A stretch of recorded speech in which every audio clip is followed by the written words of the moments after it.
to share a video of some old videos that I've done from my old YouTube channel. Sorry, I didn't imagine. The first one is from a Blerdology event that I went to called Blerds Night Out. Kate from Blerdology, I hope that's her name. She interviewed two founders. One was the co-founder of WeDeliver, and the other one was the co-founder, or maybe he was the founder of WeDeliver. Definitely need to research all of this.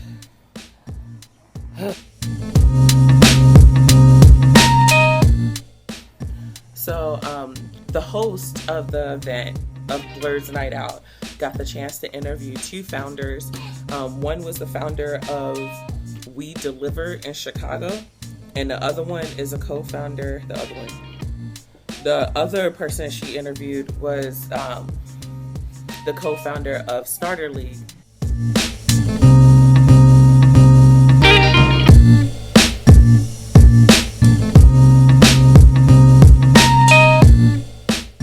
Kat said, my name is Jimmy Odom. I'm the founder and CEO of a company called WeDeliver.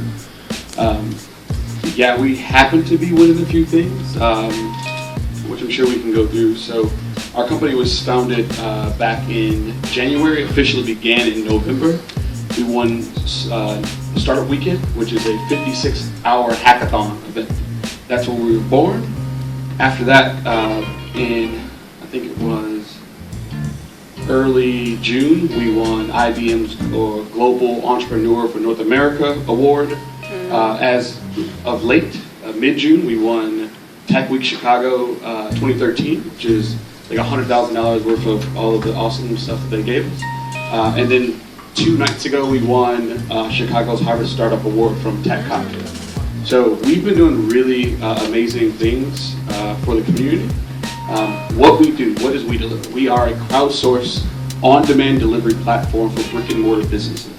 What that means is that we hire people within the community that have smartphones, and we put them to work. Those are going to be people that are unemployed, that are underemployed, or just simply have extra time on their hands. They check in, and the businesses around them, this could be a bakery, a dry cleaner, a caterer, a restaurant, that have a need for delivery, they simply pass those orders over to the resident. It's a way for us to kind of reinvest in community. It's a way for you to leverage the community for the sake of community. We have a lot of e-commerce and online revenue being generated, but that money is not going into the community. And so we said, if we can give a local brick and mortar business a way to be competitive against Amazon, eBay, Overstock.com, we want to do that. And so that's what we've seen. I think that's why so many people have, I guess, accepted us in terms of being a business, because we really are reinvesting. So that's myself. That's what I do. And I'll pass it over to you. All right, I'm Neal. I'm also from Chicago. Grew up in Hyde Park on the south side. Kind of in Hyde Park, not really. It was actually Kenwood. And I started to teach myself at night how to code, how to write code. And as I was reading these books, I had no background whatsoever in technology or programming or anything. And I wasn't even that good at math or logic. I was not a musician. I didn't have all the common things that people hear that technologists are often, given as having high aptitude in order to pick up the skill. So, on one hand, there was a part of me that kind of said, this isn't for you. Don't continue down this path because you went through school, you did all this stuff, you're doing all these good things. You don't need to code. You can always hire people to do it. But on the other side, I realized that it wasn't just the fact that I could hire other people to do it. It was that I wanted to challenge myself. I wanted to be a maker. I wanted to be able to actually come up with an idea during the week, take the weekend, and prototype something and throw something together. So with that in mind, I ultimately decided to quit my job and teach myself how to build software full time. I didn't know how long it was going to take, and I didn't do it alone. I convinced another friend of mine who ended up being my co-founder, Mike McGee.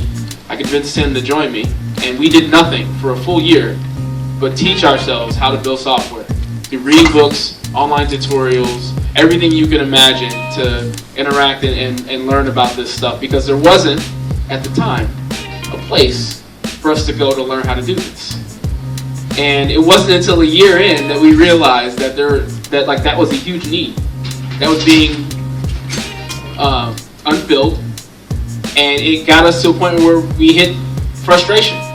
And after a year, I could prototype some basic things. Like, I knew enough to know that if I kept going down the path I was on, I would be fine, personally. But what I realized is that most people probably would not have gotten that far. Most people, after a month or two of trying to do it, they're going to look at this stuff and go, this is too much, or this is too hard for me, I should go do something else. And after a year of doing it, I was still trying to persist, but it was hard. Because there were only a few people out there, like Ray and some others in Chicago, that were really supportive, that were kind of role models and examples of people that have made it, that have actually done it in this industry. But there weren't enough to really pull you through. I realized there had to be more. So, long story short, Mike and I decided to take matters into our own hands and start the first software school of our kind. So this was over 2 years ago.